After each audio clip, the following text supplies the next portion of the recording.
हृदय उस पवित्र स्थान का गर्भगृह है। This is a grand conception. ये बहुत बड़ा विचार है। In this temple you find there is a devotee and also there is the deity. तो आप इस मंदिर में आप पाएंगे कि एक है ईश्वर और दूसरा है भक्त। You must be able to bring about the union of the two. आप इन दोनों को एक ही जान सकते हैं। But this temple is a very peculiar one. परंतु यह मंदिर बहुत ही विचित्र भी है। Our little physical body is permeated and interpenetrated by our mental body or the subtle body.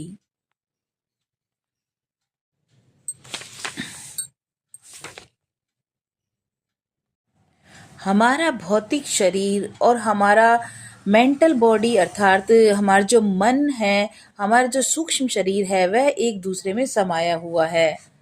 The subtle body again is interpenetrated and permeated by the Jivatma, individual soul, and the Jivatma is part of the Paramatma, supreme soul.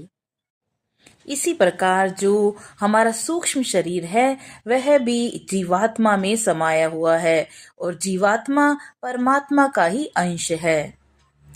And as we succeed in making the body, the subtle body, the senses, and the mind harmonious, we become more and more conscious of the divine light that shines within us.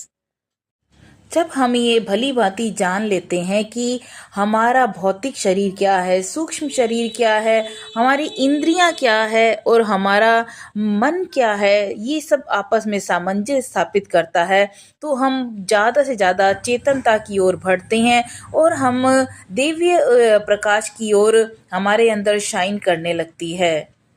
So we enter the sanctuary of the heart to find that the heart is filled with the light of the Atma and that this light is a part of Paramatma.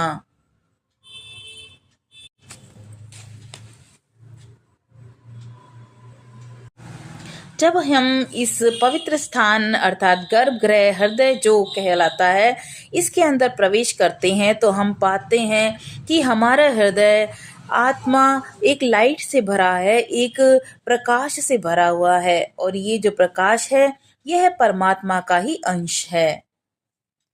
Now next topic is how to meditate. अगला जो topic है कि ध्यान किस तरह से करना है। If you want to follow the formless meditation, merge your body, mind, and the whole world and everything into